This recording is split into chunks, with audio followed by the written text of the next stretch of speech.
Good morning, students. The next topic of your second chapter, Indian economy 1950 to 1990 is features of economic policies pursued under planning till 1990. 1990 तक जो policies बनाई गई India में उनके features क्या थे।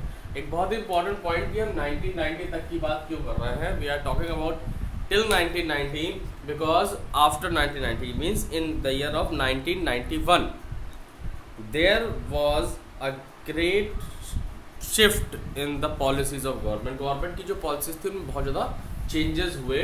1950 जो पॉलिसीज़ की अगर हम बात करते हैं, गवर्नमेंट की जो पॉलिसीज़ थी from the year of 1951 to 1990 ये एक फेज़ में थी, एंड फ्रॉम 1991 टिल नाउ ये प्रेजेंट टाइम में जो पॉलिसीज चल रही हैं ये सारी 1991 से बनी हुई पॉलिसीज थी। Before starting this you should remember that before 1951 means when we are talking about before 1951 means till 1950, तो यहाँ पर जो पॉलिसीज थी all that policies were made by Britishers. 1947 से लेकर 1950 तक हमारे पास जो पॉलिसीज थी, क्योंकि हमारे पास 1947 से 1950 तक कोई भी स्टैब्लिश गवर्नमेंट नहीं थी, ना ही हमारे पास कोई एडॉप्टेड इकोनॉमिक सिस्टम था। सो जब एडॉप्टेड इकोनॉमिक सिस्टम नहीं था और कोई भी गवर्नमेंट नहीं थी, तो इस समय जो पॉलिसीज़ बनी, जो पॉलिसीज़ बनाई गई वो उस समय की सिचुएशन को ध्यान में रखते हुए नॉर्मल पॉलिसीज़ बनाई गई। इसके बाद 1951 में when we adopted our constitution and our economic system was also adopted. 1951 में हमारा कॉन्स्टिट्यूशन भी अडॉप्ट हो चुका था और हमारे पास जो हमारा इकोनॉमिक सिस्टम था दैट वाज आल्सो डिसाइडेड कि हम किस इकोनॉमिक सिस्टम को अडॉप्ट करने जा रहे हैं। And as I told you study that the system which we adopted was mixed economy. Mixed economy was adopted in India. Mixed economy क्या होती है? Mixed economy is that economy in which some decisions are taken by private sector, by market forces, and some decisions are taken by government sector. Government sector कौन से decisions लेती है?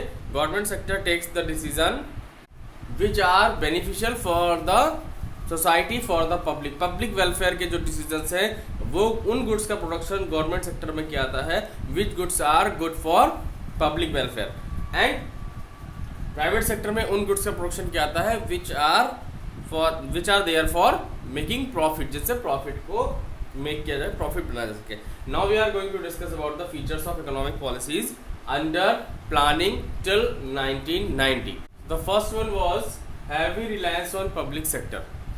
Reliance means, as I already told you, Reliance means भरोसा, trust. उस समय जो policies बनाई गई टिल 1990 जो पॉलिसीज बनाई गई, in that policies public sector पर सबसे ज़्यादा भरोसा दिखाया गया, सबसे ज़्यादा ट्रस्ट किया गया, सबसे ज़्यादा हम डिपेंडेंट थे पब्लिक सेक्टर पर। एंड पब्लिक सेक्टर में क्या किया गया? 17 industries were reserved for public sector. Means 17 industries reserve कर दी गई कि इनका इन पर्टिकुलर इंडस्ट्रीज को केवल पब्लिक सेक्टर ही रन कर सकता है, private sector was not allowed to run that industries.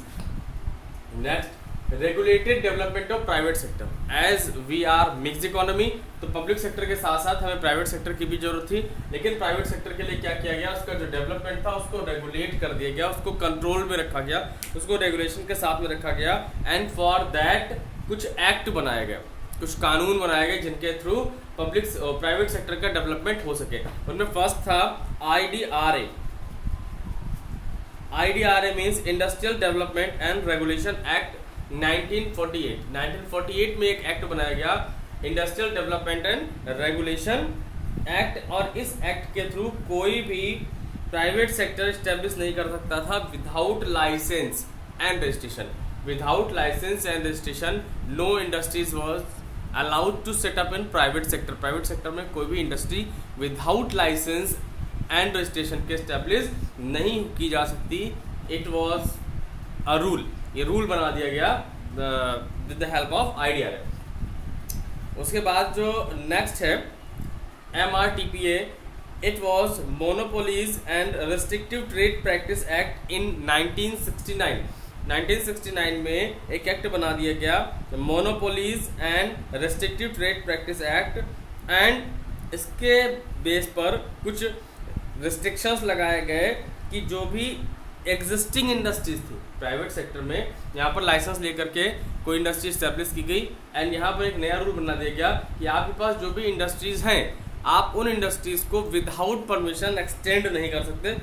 उन जो आपकी एग्जिस्टिंग इंडस्ट्रीज हैं उनको एक्सपेंशन नहीं कर सकते, उनको बढ़ा नहीं सकते। अगर आप चाहते हैं कि उनमें अपने प्रोडक्शन को बढ़ाना चाहते हैं, अपने गुड्स को बढ़ाना चाहते हैं, किसी चीज़ के प्रोडक्शन को बढ़ाना चाहते हैं, तो for that you have to take permission. Without permission no one was allowed to expand in there private sector. उनके अपनी इंडस्ट्रीज को एक्सपेंड नहीं कर सकते थे। Next is IPR 1956।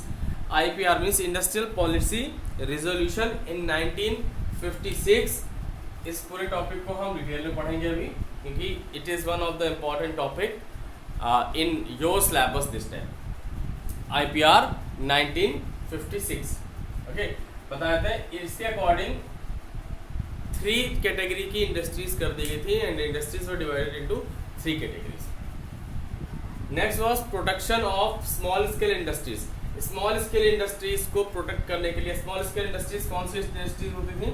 Small scale industries were those industries जिनका मैक्सिमम इन्वेस्टमेंट कितना होता था? मैक्सिमम इन्वेस्टमेंट जिन इंडस्ट्रीज का 5 लाख रुपीज होता था, that industries were known as small scale industries. और उन इंडस्ट्रीज को क्या किया गया? उन इंडस्ट्रीज को प्रोटेक्ट करने के लिए कुछ बोर्ड बनाए गए, उनको प्रोटेक्ट किया गया।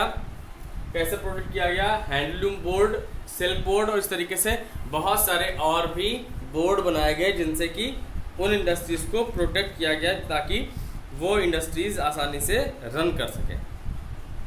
इसके साथ साथ में क्या किया गया? कुछ गुड्स का प्रोडक्शन के लिए इनको फिक्स कर दिया गया कि that good, the production of that particular good will be done only with the help of small scale industry. उनका प्रोडक्शन केवल स्मॉल स्केल इंडस्ट्री ही करेंगी। कुछ गुड्स उसमें फिक्स कर दिए गए। Next, development of heavy industries. Heavy industries का development भी बहुत जरूरी था, बिकॉज एज वी नो कि हमारे pass on the above of independence हमारे पास जो इंडस्ट्रीज थी, हैवी इंडस्ट्रीज की बहुत ज़्यादा कमी थी। तो हैवी इंडस्ट्रीज के डेवलपमेंट के लिए भी प्लान्स किए गए और उनमें बेसिकली उन इंडस्ट्रीज को रखा गया which industries were very significant for the growth of other industries. और अदर इंडस्ट्रीज के लिए सबसे ज़्यादा ग्रोथ के लिए जरूरी थी इलेक्ट्रिसिटी